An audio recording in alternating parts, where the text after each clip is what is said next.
knowing that you came from very little to get to where you are today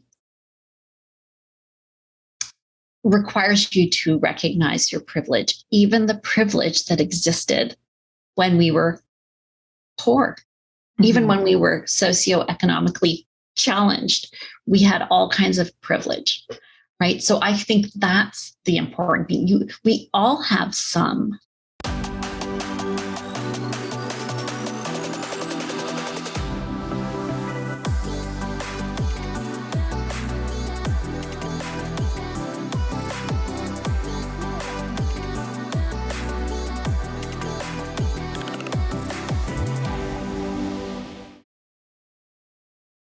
Oh, welcome in to all of you. It's Dr. Taryn Marie Stacekel here with our Flourish or Fold Stories of Resilience podcast. And we have the most amazing guest with us today. It's Maryann Kerr, who is the Chief Happiness Officer for the Medalist Group. Welcome, Maryann Kerr. Taryn, anyone who calls me amazing, thank you. I love that. I'll call you much better things as we keep going. That's just a warm up. Awesome. Thank you. I'm so thrilled to be here. So great to meet you. Oh, it's so great to meet you. And we were just having such a lovely conversation prior to pressing record about all the things about you living in Canada and thinking through what would be sort of the beautiful and resonant moments of our conversation today. And I'm just so delighted to have you here with us on the show. Thank you. I'm really happy to be here. Thank you. Ah, so good. Well, we have been talking already about this notion of challenge and change and complexity, and so I think we can dive right in if that's all right with you. You bet. And we get to hear from you on this episode and in the context of this series about the challenges that have been tremendously formative for us as adults, but the challenges that we don't often see, the challenges that are invisible. And so as you think about the arc and trajectory of your life and development, I'd love to talk with you about what's coming up for you in terms of a significant challenge that you have experienced that has been incredibly formative for the woman and the professional that you are today. Yeah, it's such a great question. I think about there are so many defining moments in my life, and there are kind of two that I think a lot about and I talk a lot about. One is around I lost my brother, my stepmother, and my dad all in the space of about a year, and all of the loss that leads up to their deaths. Right, Oh my there was goodness. that. Yeah. So that was like a hugely defining time in my life. And then a period in my career where I faced bullying. I was fired 3 times and some really tough stuff there. But lately, what's really been on my mind is my childhood, weirdly enough. Yeah. Yeah. So as I get older, I'm thinking even more about my younger years. And I grew up in a family there were 5 of us in the original family. My parents divorced when I was 11, separated when I was 8. And my dad was a violent guy. I love my dad dearly. He was one of the smartest, most capable people I've ever known, but he was also a violent man. He was an alcoholic. He lived the last 20 of his years of his life with congestive heart disease. And he was tough.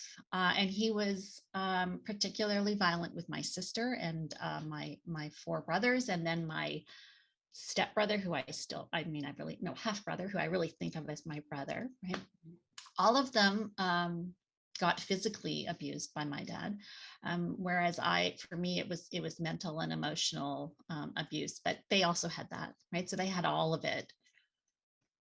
And what I guess I've come to realize is the connection between that sense of the fear and the abandonment and the feeling on the outside as the one kid who didn't get walloped, right? I didn't get punched.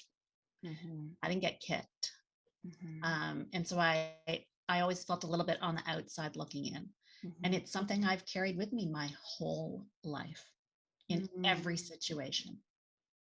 Do you have a sense, Maryann, around how that contract was made, or how that emerged, that you were going to be the one child that was not going to be physically abused?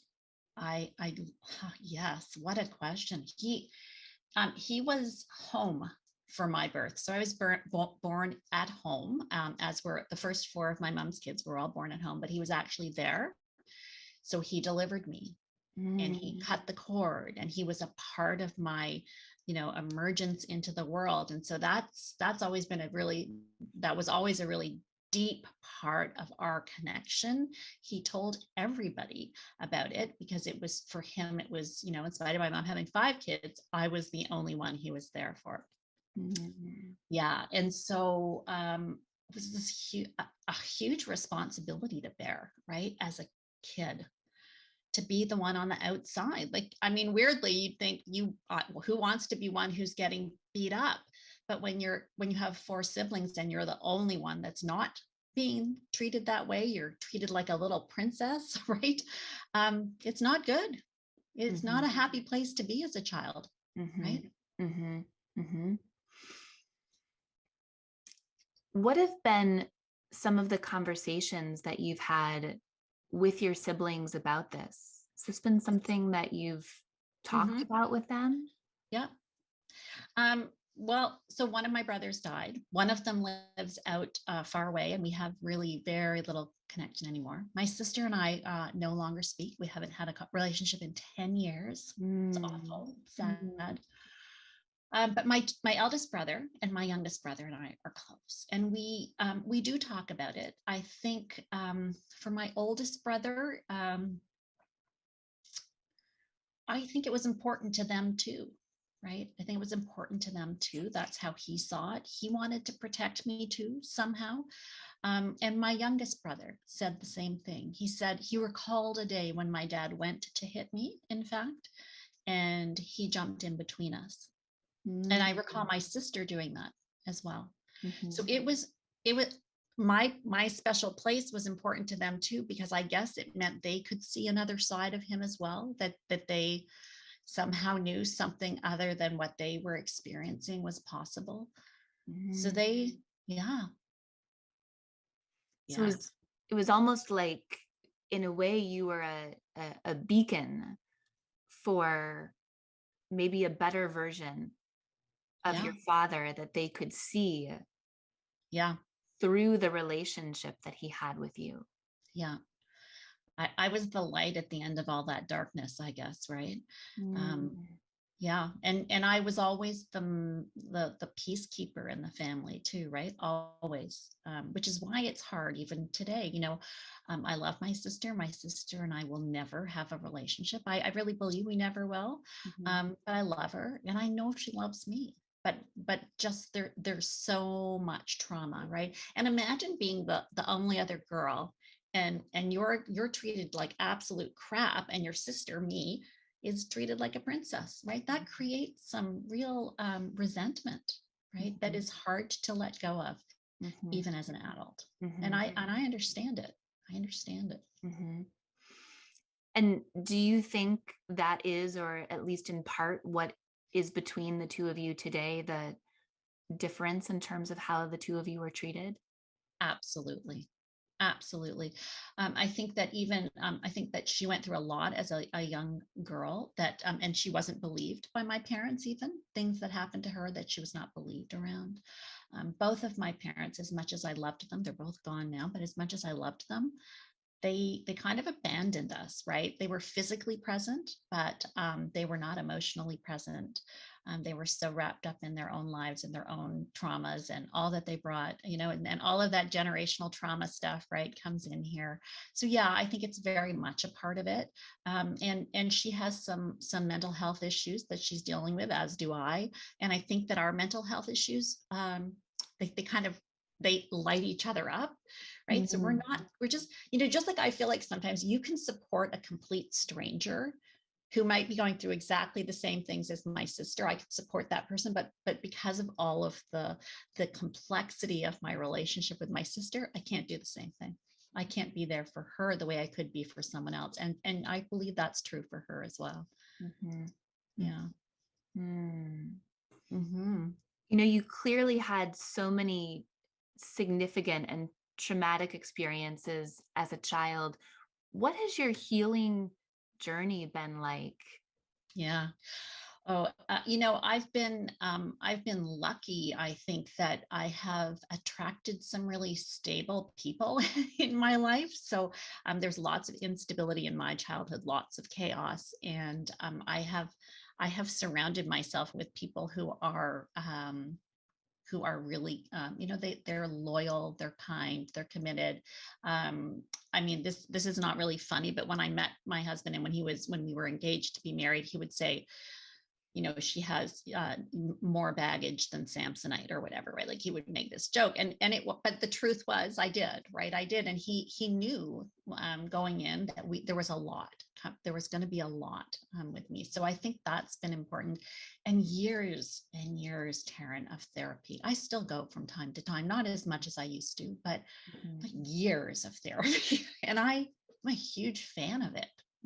A huge fan of it. I think a lot of the harm that has been caused in my life, particularly in the workplace, could have been avoided if the people who were causing the harm had considered therapy at some point in their lives, right? Because I think that I was a bit of a punching bag, right? Let's work this out on Maryann instead of working it out.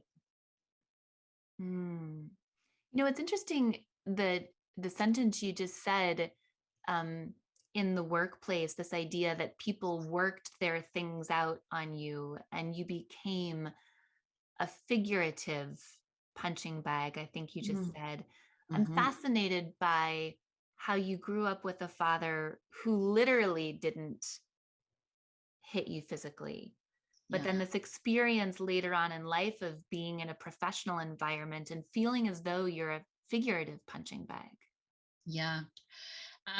It was really hard. I mean, the first time I was bullied at work, I was shocked, right? I was like, well, wait a minute, people don't treat people like this at work. This is not a thing, right? Because I'd had years and years of really positive workplaces. I'd been very lucky. Great bosses, great leaders. And then I head up against this person who was just brutal. She, huge micromanager. I'd leave meetings, and this is kind of gross, but the truth is I'd leave meetings with her with sweat pouring down my back because I was so freaked out by the way that she would talk to me, the way she would treat me.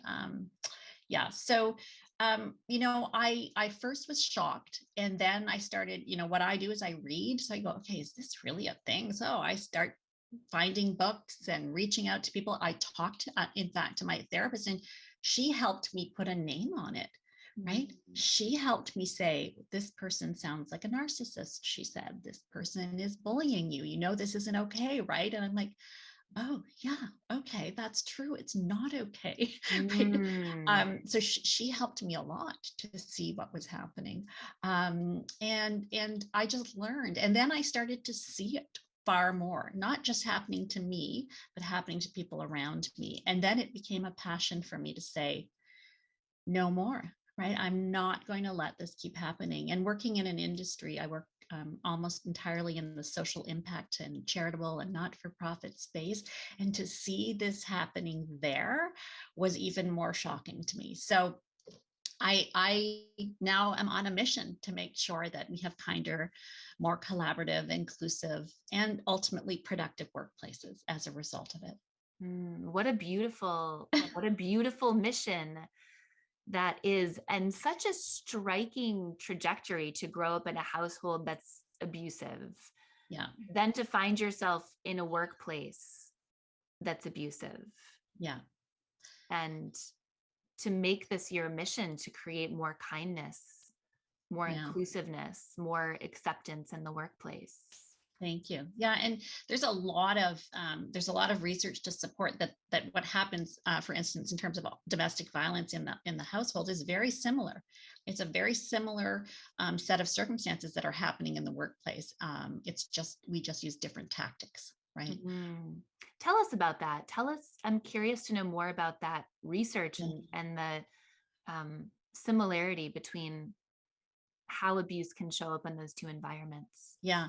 In the workplace, the way it shows up, as I said, micromanagement, right? It shows up when people exclude you, right? So, or they either exclude you from meetings, or they don't give you information that you need. They use language that is belittling and demeaning.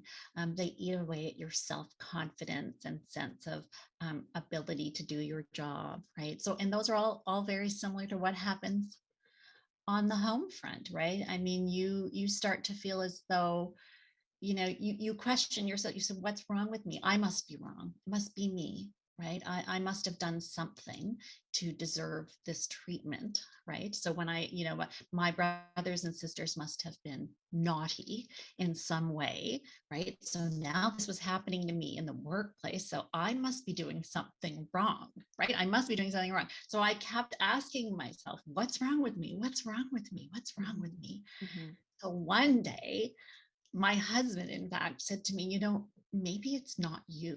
And it had never occurred to me.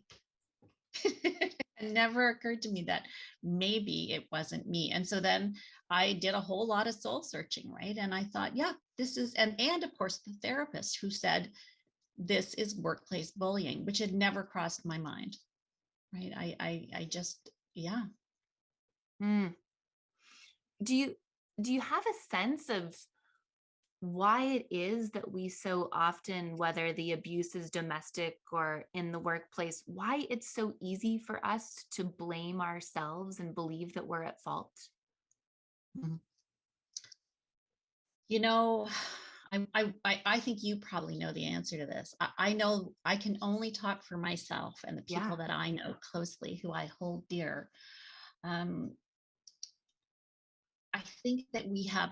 I think that I've always had a very deep sense of personal responsibility for almost everything, right?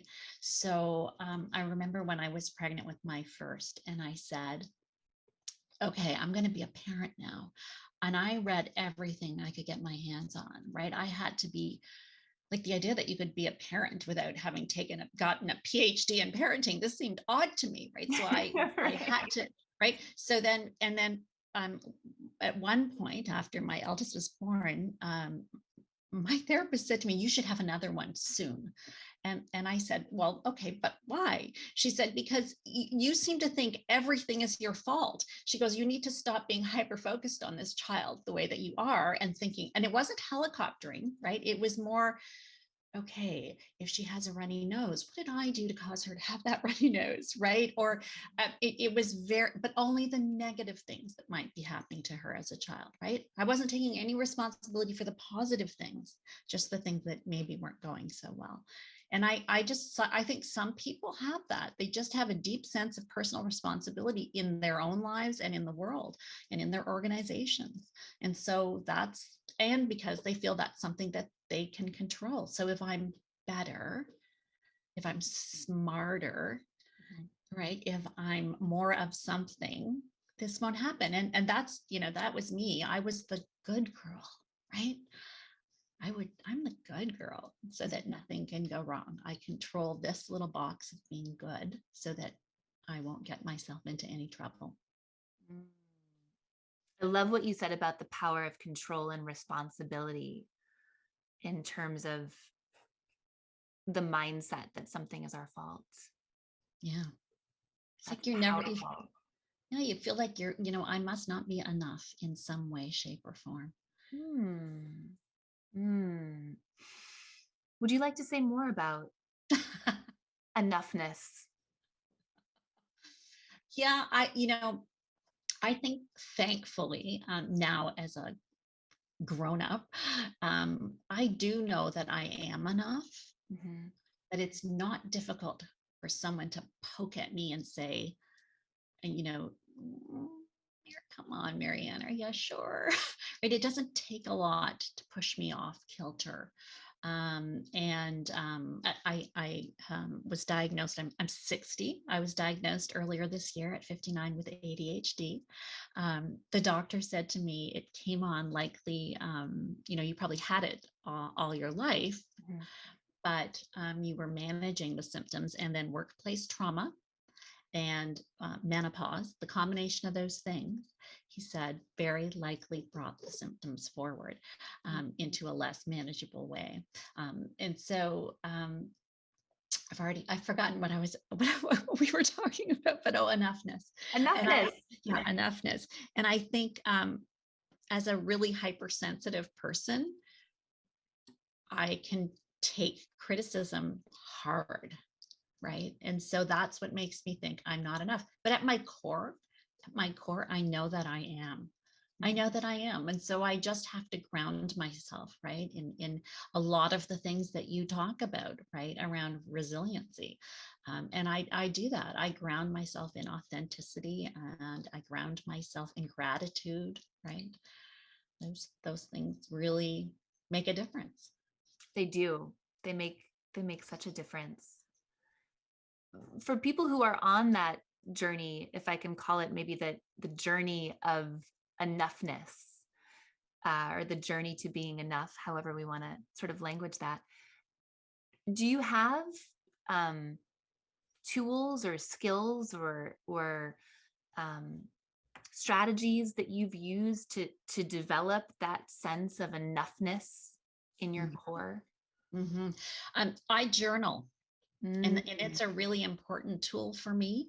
And particularly, it turned out during the workplace bullying period, because when I went back and looked at it, when I went back and read my journal, I went, oh yeah, that did happen. And I'm not, I'm not losing it here. I'm not blowing it out of proportion. I'm not wrong.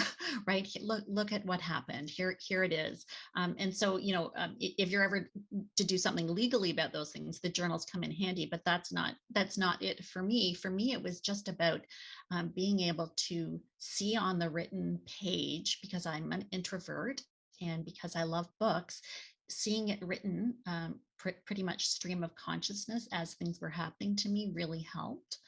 I have a very specific gratitude practice in the morning and in the evening before I go to sleep. So I really identify things that I feel grateful for, coming into the day and leaving the day. So that's super important to me too. Yeah. Mm-hmm. And there's good research about gratitude. Yeah. Yeah. Lots of research about gratitude. Yeah, lots of research about gratitude, right? And leaning into that sense of, perspective and seeing things differently. I mean, lots of people have said things like, well, you should be grateful for the bullies because they gave you your new life's purpose, right? And there's truth in that. I mean, there is truth in that. Having been kind of pushed and pushed and pushed, I think, if it wasn't for what happened in those workplaces, I wouldn't be on this part of this journey. And it's been incredible. I've met the most, honestly heartfelt people who really care about the world. I mean, it's one of the reasons I love listening to your work, because it really resonates for me that people are wanting to do something meaningful within whatever realm they're in, right? Meaning really matters. Mm-hmm. Yeah. Meaning is so powerful. And I love what you're sharing, because I believe that when we think about the trauma that we've experienced and how we transmute, if you will, that pain into purpose, how we transmute that pain into passion, when we think about post-traumatic growth, one of the most powerful things that I think we can do as part of our healing process is to take the thing that was painful and transform it into some type of purpose that becomes beautiful. I agree. I agree. Do you want to share a bit more about, some of the connection points between the trauma that you experienced as a child and workplace bullying, and how that's really informed and crystallized your passion and the journey that you're on today? Yeah. Well, something happened just after, I guess it would have been sometime towards the end of 2020.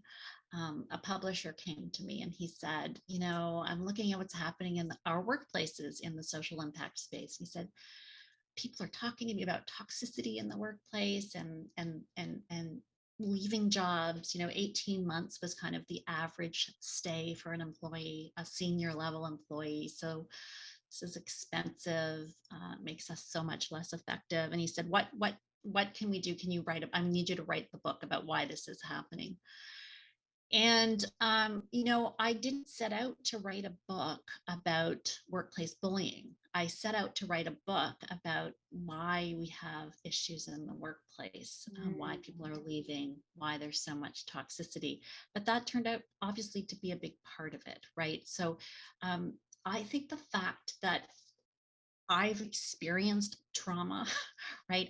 We all experience trauma, but I navel gaze about my trauma. I explore it. I dive deep into it, right? I mean, I read, I listen. I really want to explore the trauma, and I even would say I hang on to it a little bit, right? Some people would say that occasionally I light a fire under my trauma to keep it hot, right? Because I don't want to forget. I don't want to forget, because if I forget how it feels in those moments, right, I'm less effective and helpful to the people who are coming to me and saying, you won't believe what happened to me at work today. And so the connection to, all that happened as a child, through my young adulthood, through my work life, brought me to this place where I think people trust me to tell me their stories. And because they trusted me with their stories, I was able to write the book, tell the stories, give some tips on how not to go down this road, right? How to make workplaces that people want to stay. And so it all connects, right? Like all of it connects. It really does. I think about the Beatles and the long and winding road. It really does feel like everything led to here. And yeah, so I would not give up any part of my life. I would not change a single thing about what my life has been and how it's happened, because it is in a way that would feel like a rejection of who I am. Yeah. There's so much power in what you're saying, especially with this idea. I'll use a word that you haven't used, but hopefully it resonates with you, and let me know if it doesn't. But this idea of being able to integrate ourselves and our experience. And I have this very strong belief in this work of resilience that we can't hate's a strong word. We can't hate or dislike the experiences that formed us and still love ourselves. Wow. Yeah, I love that. Leave me a little verklempt. I do. I think that's really true, and I think it's similar to this idea. I can't remember who I heard say it the other day. It's a radio show, and he said, I am not what I do, right? He says, so I'm not an author, I write. I'm not a historian, I study history. And this is the same. I am not all of the individual traumas that happened to me, right? But I am a result of them. Right? I am a result of them, and I like who I am. Not everybody does. Totally understood. I mean, hard to believe, I know, Taryn, but I'm floored. I know, right? There's a single Shocking. soul out there who could not like you. Really, right? But then again, what other people think and feel about us is none of our business. It isn't. But that took me a long time too, right? That took me a long time to learn to not really care about what other people thought. At least I care what the people who are close to me think, right? I care about what the people who I love think. But we live in this weird world, this weird universe now with social media in particular, right? Where people who you sort of start to think you know them because you're connected and they like your stuff and you like their stuff, and there's this kind of thing happening out there in the online world, and then something very unkind happens, and you take it and you hold it here, and then you go, wait a minute, who is this person? I don't even know this person really. Why does their feedback, their input matter? It doesn't. It doesn't. Yeah, we get to put that in the right place or in the right bucket. And for me, the bucket is, someone who made a comment on a free app in my phone bucket. Right. I love it. While potentially valuable and can be taken under advisement, it's in isolation. I'm in a place now where that won't rock my identity or, send me straight away to the plastic surgeon to get my nose fixed. Yeah, exactly. Yeah. Or, well, I usually say my boobs lifted. Oh, well, we all have a thing. We all have a thing, right? Or a couple of things.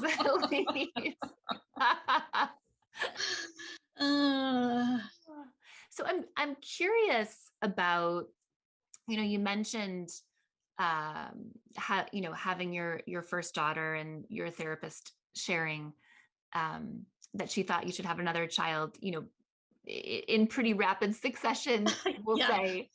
I'm curious about this idea of intergenerational transmission of trauma and what your experience has been in terms of doing your own healing and not transmitting your experience, not recreating those experiences, in your home life. That is such a powerful journey.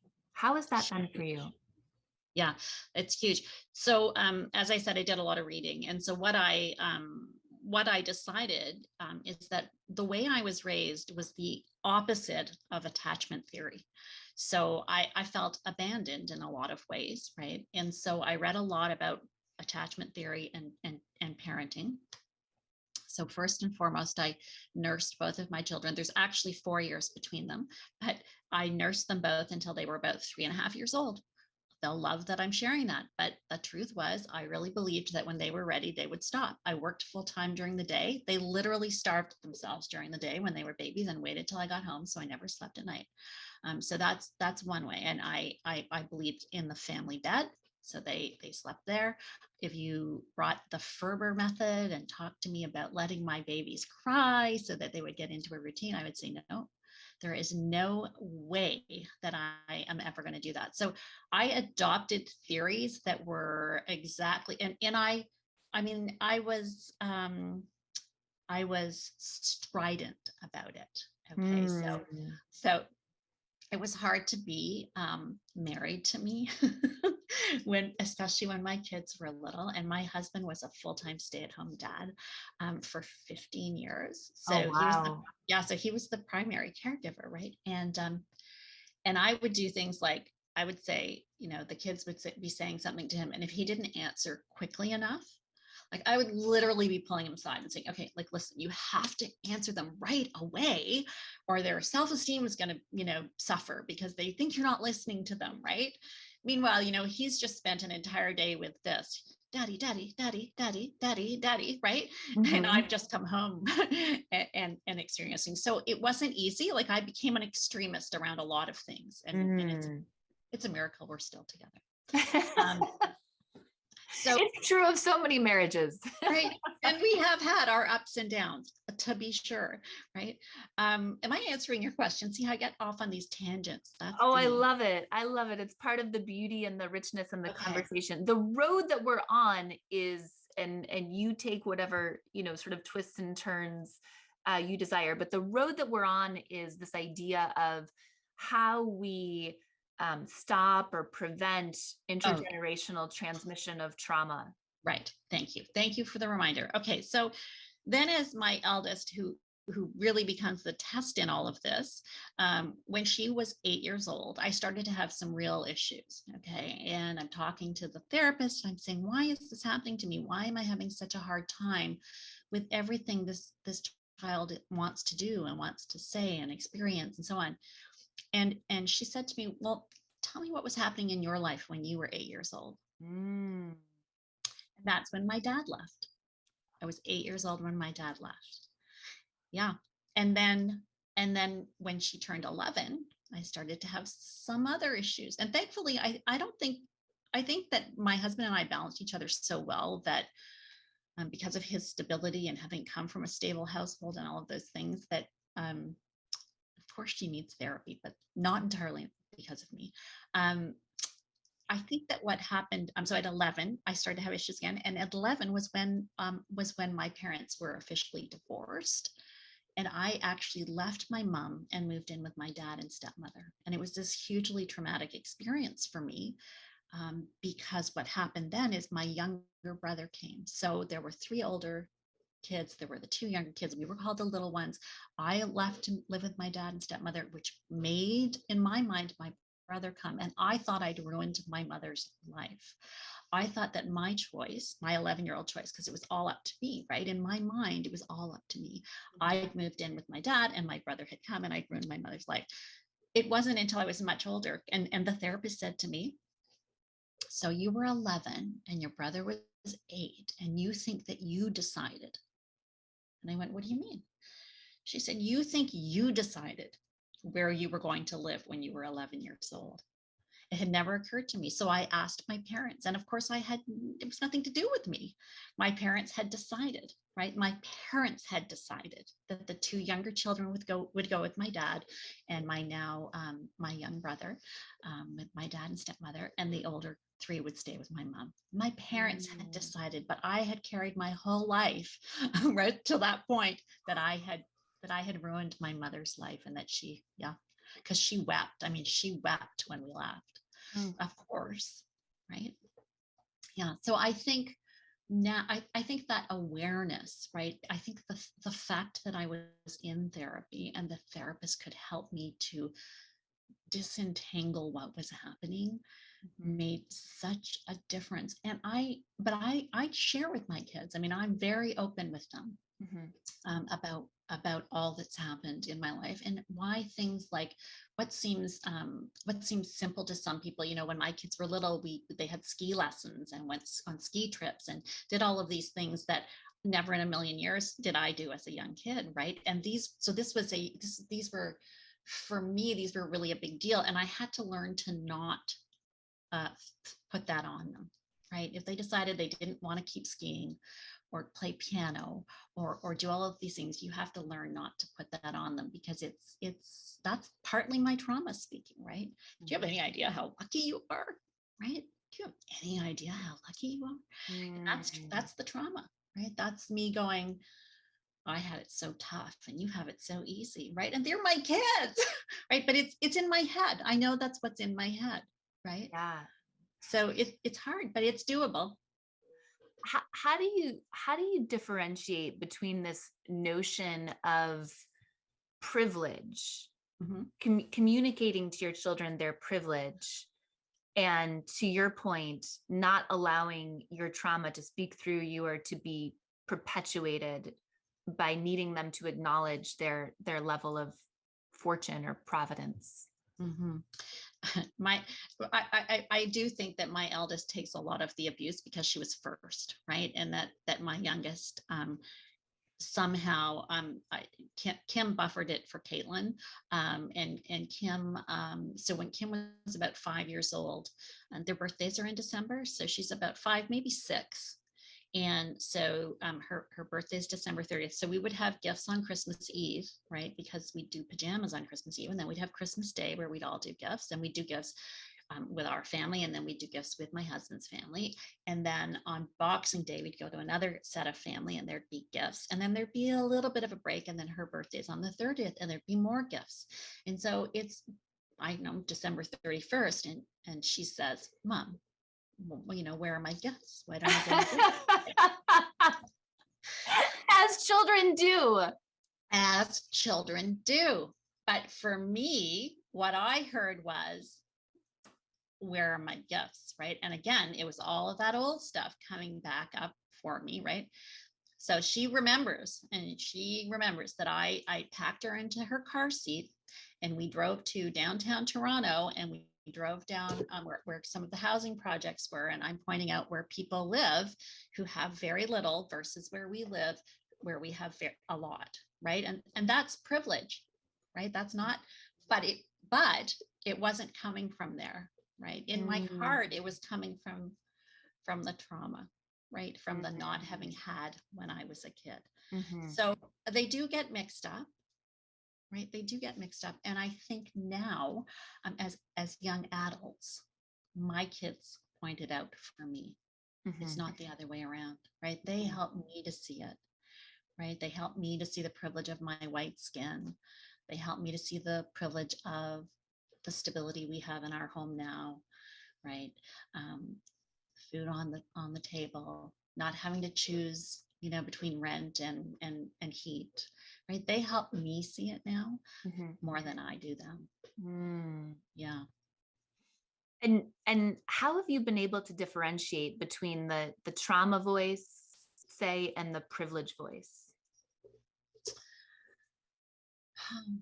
It's a good question. I'm not sure I always do until after, like in that particular instance. But I think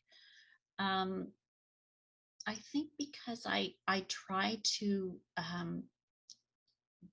dig in to say, in every way, I am privileged, right? I have loads and loads of privilege. But that privilege doesn't negate the impact of the trauma, right? So we grew up, I write about this in the book. And my eldest brother struggled with this because I said, we grew up poor until I found myself as a teenager as part of the kind of middle class, suburban middle class. He goes, well, how could we be poor and also the suburban middle class? Well, because we were poor when I was young, when I was very young. But by the time I was 14 or 15, we were living in the burbs, and we were now two very separate families, right? We were two very separate families. And so recognizing that having come from very little, right? It is I don't know how to make these, use my words right. You'll have to edit this. Knowing that you came from very little to get to where you are today requires you to recognize your privilege, even the privilege that existed when we were poor. Even when we were socioeconomically challenged, we had all kinds of privilege, right? So I think that's the important thing. We all have some, right? We all have some. Yeah. So I don't know. I do it do it by talking out loud. I love it. Yeah. Yeah. What I hear you saying, oh, go ahead. I think out loud. Maybe that's what I do. Yeah. I mean, having those dialogues with ourselves, and even if we're not able to differentiate between the trauma voice and the privilege voice in the moment, oftentimes when we're on that journey, using sort of the global, we start to realize it after the fact, right? In retrospect, hindsight being 2020, if you will. And then I Right. think we start to back into the moment, where after enough reflection, after enough talking out loud, then once in a while in the moment, we're like, aha, Yeah. this is my trauma voice, or this is my privilege voice. And we start to differentiate between the subtle texture and nuance of what that voice sounds like in the moment. But Yeah. I That's think beautifully said. the work often happens initially in reflection. Yeah, that's beautifully said. Thank you. Thank you. You're doing so many incredible, you're doing so much incredible work. And so I'd love for us to, and you've talked about it a bit, sort of catch up to present day and talk with us about the work that you're doing now at the Medalist Group. What does it mean to be a chief happiness officer, from tremendous trauma to chief happiness officer? Yeah.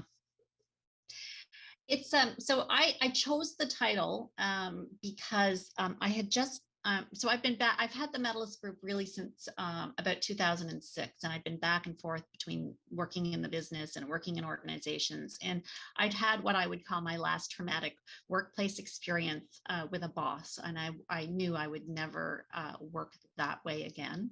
Mhm. And the title is about choice, right? So I am choosing every day. I'm going to choose happiness every day. So I am the chief happiness officer because the work I do is about creating happy, healthy workplaces.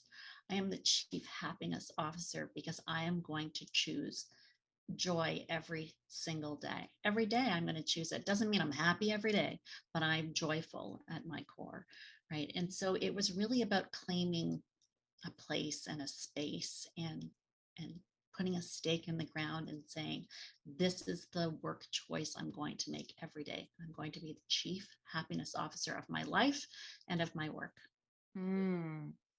That's beautiful. That's beautiful. Thank you.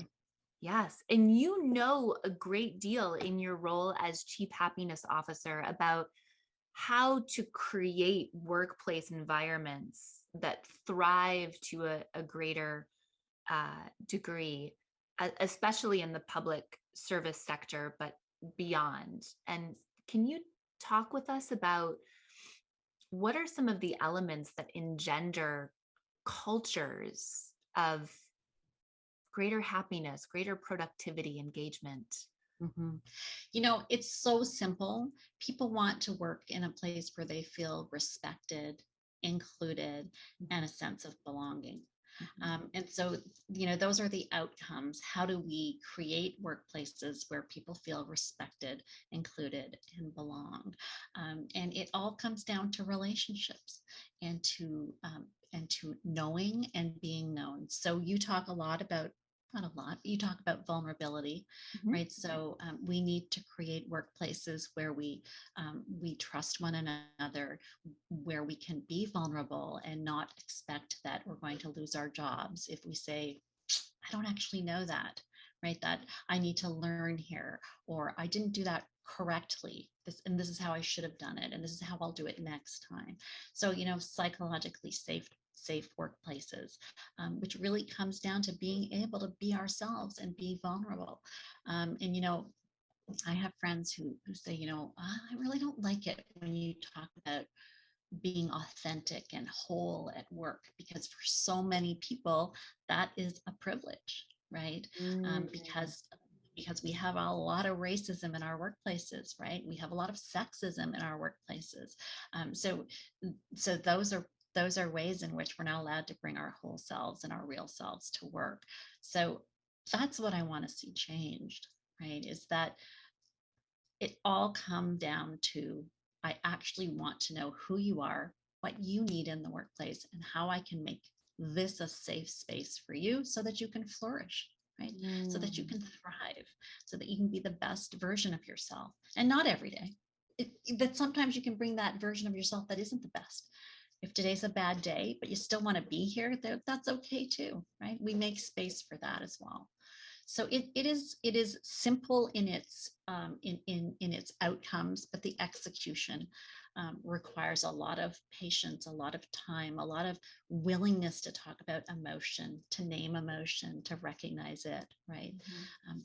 To be articulate about how we feel.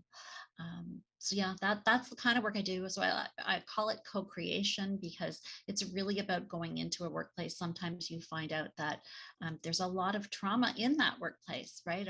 Or someone has just left a workplace who created a really tough and toxic environment. So you have to deal with that, the trauma that people have experienced already, and how to go from that to building a trusting, safe, and productive environment. It's so striking for me that you grew up in a childhood and in a household where you felt profoundly unsafe and profoundly excluded.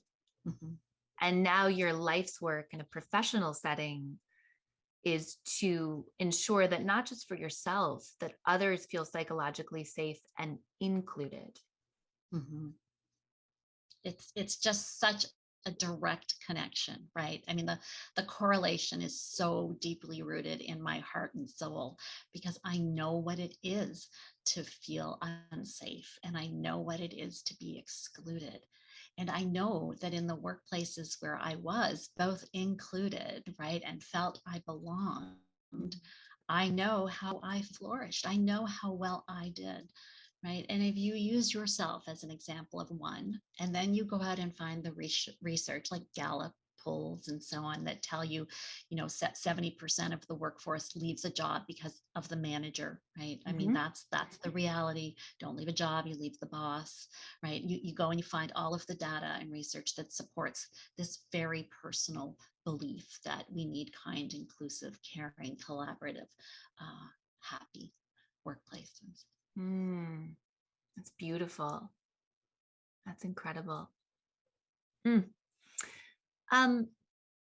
talked a little bit about when you were in moments of abuse in your personal life or being bullied in work, the moment where you came to the realization that what was happening was real and it wasn't your fault.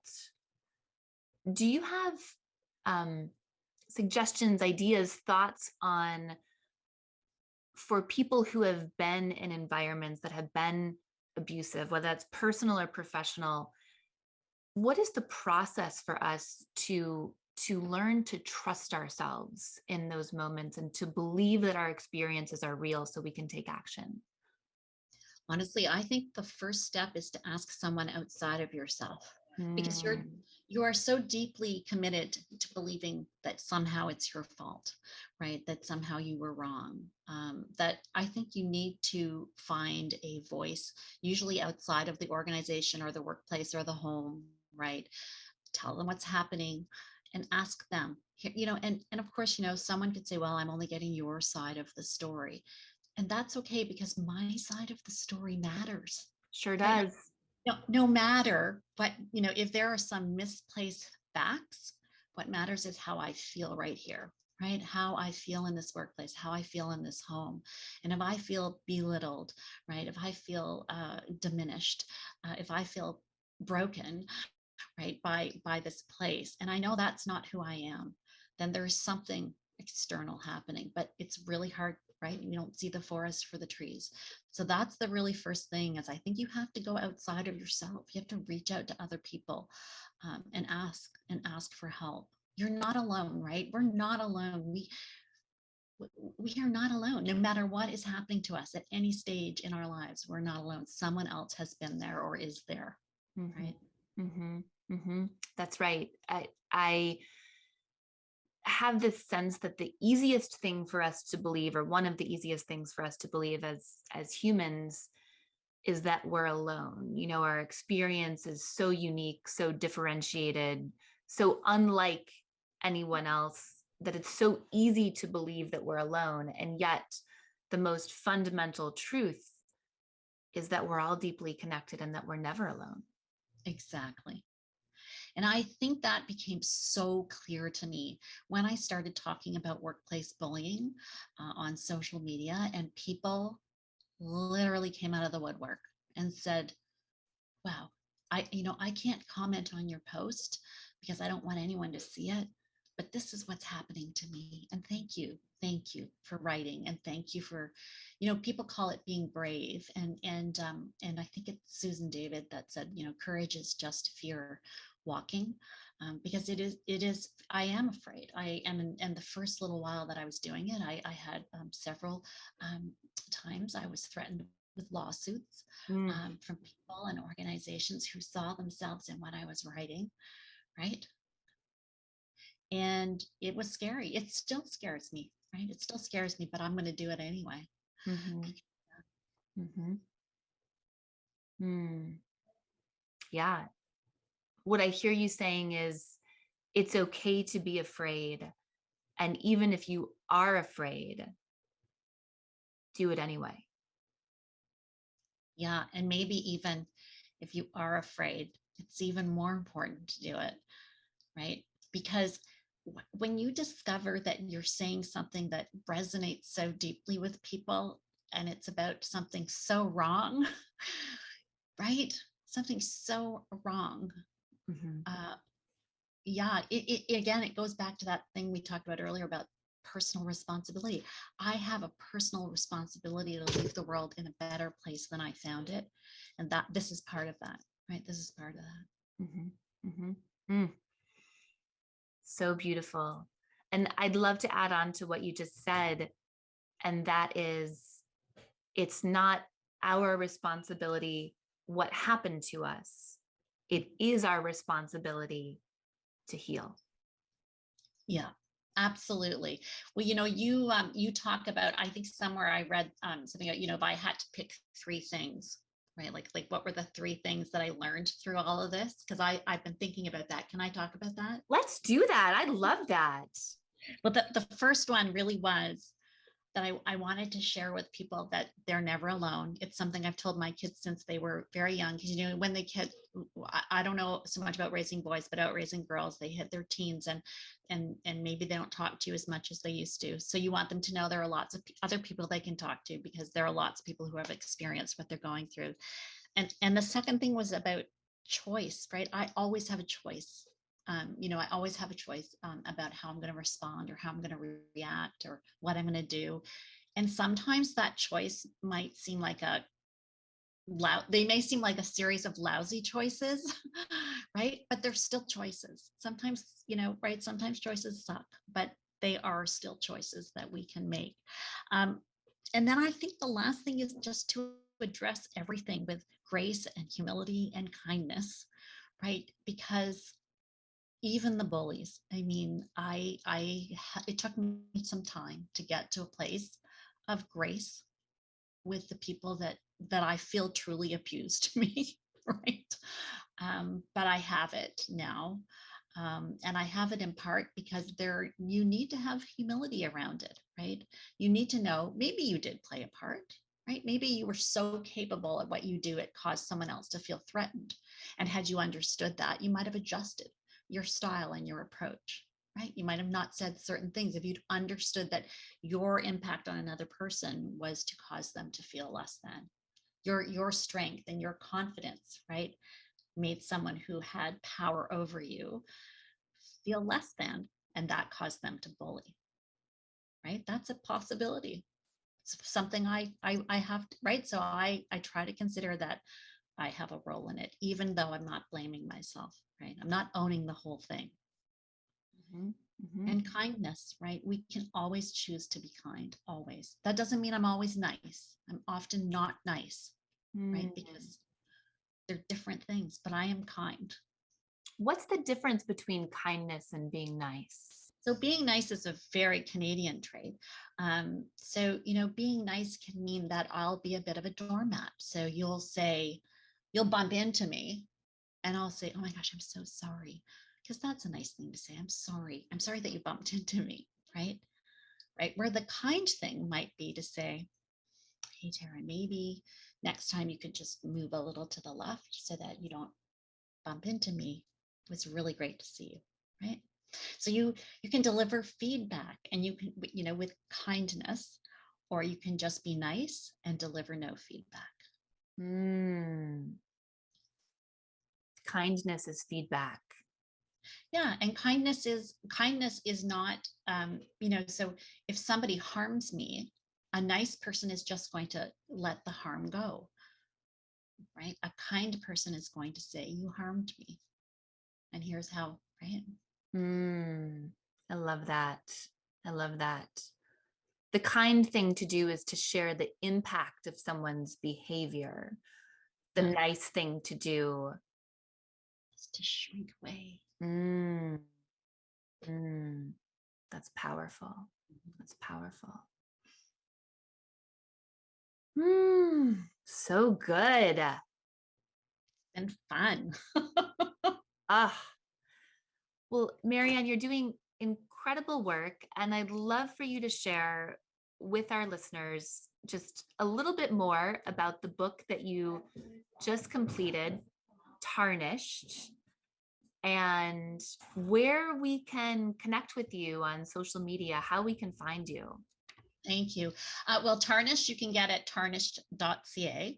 And there's all kinds of reviews on there from folks who have read it. And it's really about creating, as I said, kind, inclusive, and collaborative workplaces. And so I really am interested. It's the first time I've written a book. I really want to hear from people what they think, right? I want to learn from the process of having written my first book. So it's more than just you reading it. I'm on LinkedIn. It's the easiest way to reach me.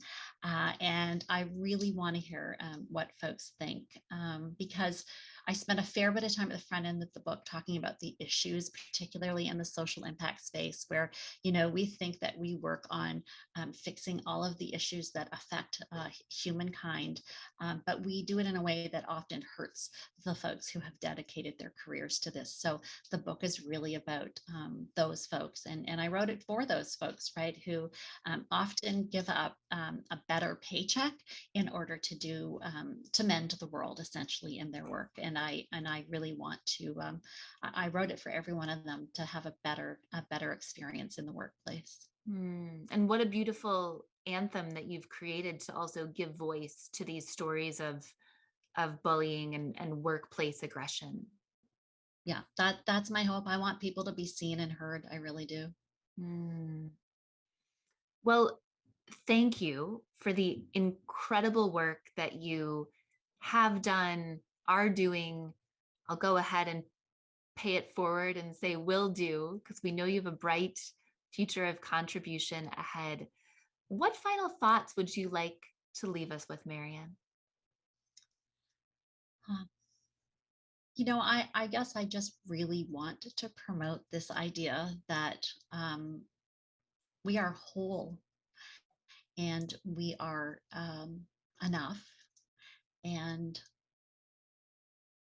we can connect with one another when either of those things doesn't feel true. We are whole, we are enough, and we can connect with each other even though we don't feel whole or enough in those moments. Absolutely beautiful. Thank you. It was so great to chat with you. Wonderful to be with you today. And for everyone who's listening, please run, don't walk to your nearest virtual bookstore and download, listen to, read, grab your copy of Tarnished. And please, please, please share with Maryann your experience with the book and the stories that she has had the opportunity to contribute to the world. Maryann, thank you so much for being here today. What an honor to have you as a guest, and a privilege to hear your story of facing challenge and the impact that that's had on you in your life.